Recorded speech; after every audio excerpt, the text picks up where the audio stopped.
It was the best of time. It was the worst of times. And I say that because it's because we had the Wheel of Time second season coming out and One Piece came out, right? So it was the best of times and also the worst of times. Now, One Piece, it did it right. I went in with little expectation though. Went in thinking there was going to be another Dragon Ball, another FMA disaster. You know, the atrocity that was the Death Note. Oh my God, so much potential just pretty much flushed down the toilet, okay? I can't understand how they got Death Note wrong. Like that live adaptation. There was no CGI that needed. It's just Ryuk and maybe the Shinigami. Anyhow, that's not the point of this video. The video is to kind of compare and contrast the difference between these two. We have One Piece live adaptation, where I went thinking that it was going to be impossible for the anime or for the live action studio to complete this. This was a momentous, one of the best, the one of the most accomplishments in the 20th century or something, whatever. The point is, I am happy. The anime community is astonished and flabbergasted, as you might say. And what did One Piece do right? So in the beginning, when I went in the first episode, I was still on the edge. I wasn't convinced, but it was good because that was the weakest episode for me. It was episode 1. After that, every other episode just inch by inch kind of just got better gradually. And what did One Piece get right? The interaction between characters. It was pretty much, it got the spirit of the manga. It didn't try to imitate it. It didn't try to do its own thing where, you know what I mean, the writers insert their own theories as to how Nami should be portrayed or how Sanji should be portrayed or how perhaps Luffy should be portrayed. You know what I mean? Like nobody's putting their own twist, their own lens on the actual story or the interactions between the character. Because One Piece is driven by ambition, a dream, a vision, and at the same time the characters and the friendship and the crew and what it means. Okay? It's not only the goal, but it's the steps that are taken, the friendships along the way, the pains, you know, the suffering that the crew has made. Is the journey, the fun, the goofiness. I always compare like One Piece to pretty much something similar to this world in its absurdity and also its goofiness. But at the same time, at the end of the day, you don't know what's going on.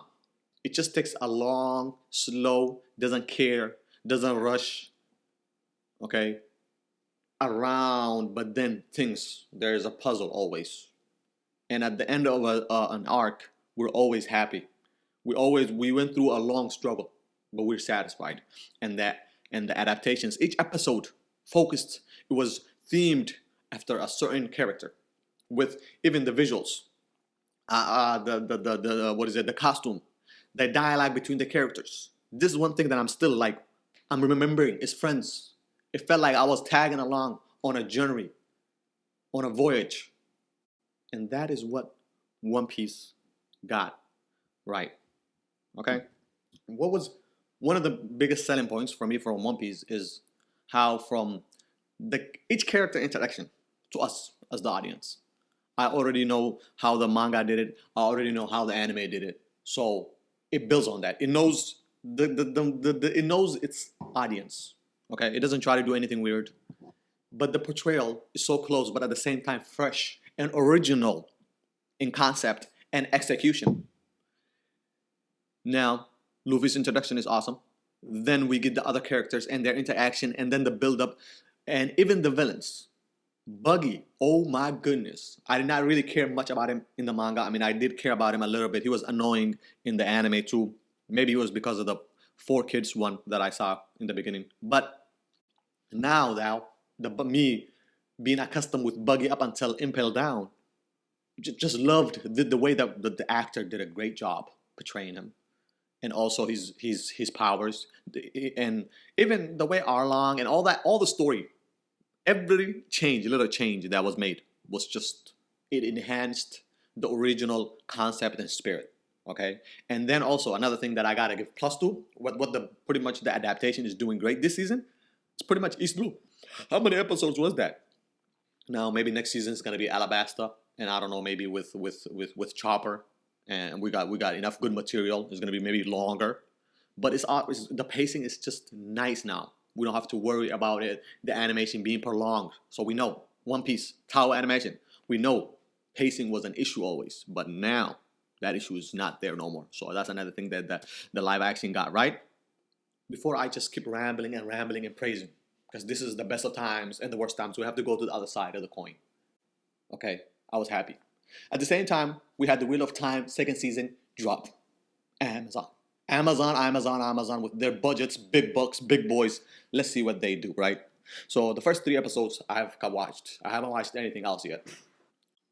So the other side of the coin is that we have the Wheel of Time that dropped the second season. So I've said, let me rephrase, seen 3 episodes thus far. From there, right now, the question is, should I commit? Should I continue going on and watch the rest? Because the 8th episode, I don't know if it dropped yet. I don't know if the final episode dropped yet. But I've been seeing glimpses and pieces, people reviewing each episode as it comes out. But I haven't watched those reviews because I don't want to spoil it for myself. But let's talk about the first 3 episodes and why I'm considering this the worst of times, where One Piece got it right and we're happy. And I did not expect One Piece to get it right. I had no expectation, zero expectation.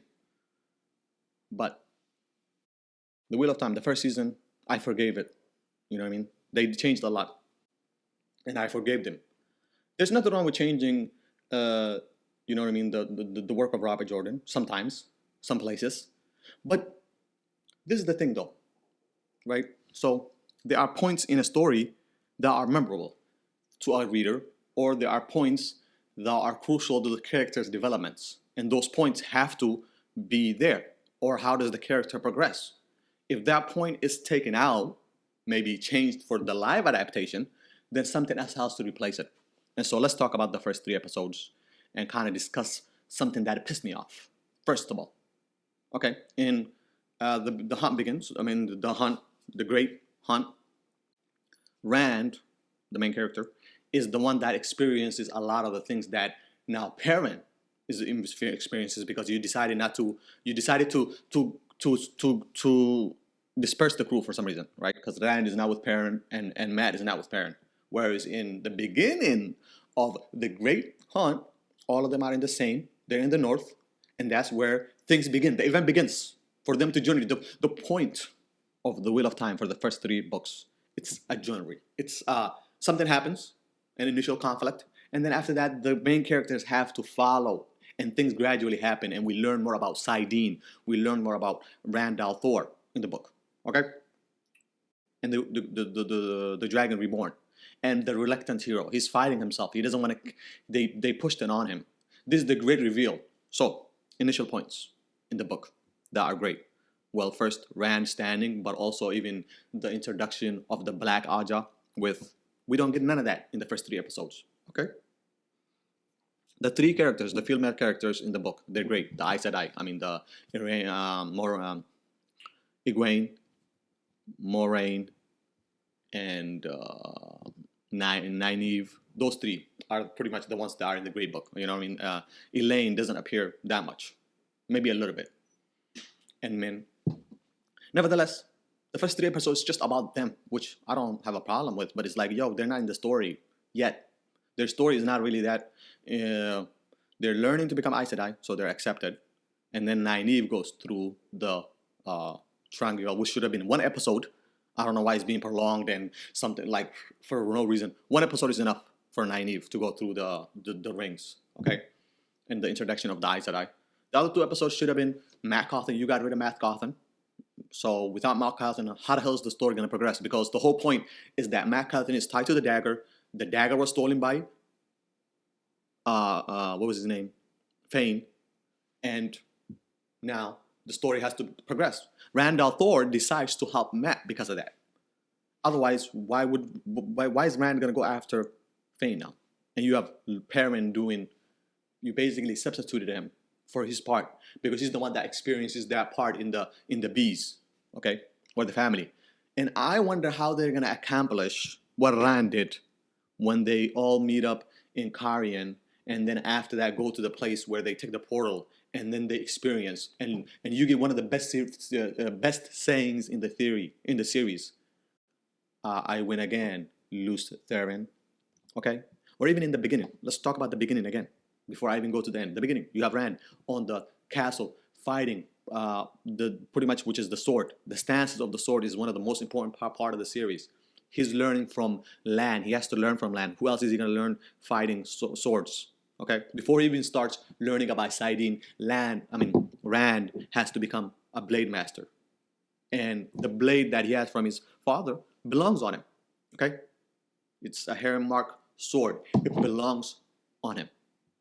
And then this is one of the series where he actually fights a true blade master, one that deserves the heron from the Shanshan. So the whole series, I don't understand how that's gonna be all solved, because that's the whole point of the book, second book. So let's find out, right? So it was the worst times. Okay, the second season of The Wheel of Time pretty much was garbage. First 3 episodes, anyways, it's garbage. I don't know if they're gonna fix it, but I will watch and update this video, or make another point saying I was either wrong or I was right. But it was the best of times, and it was the worst of times. Thanks for watching, and peace.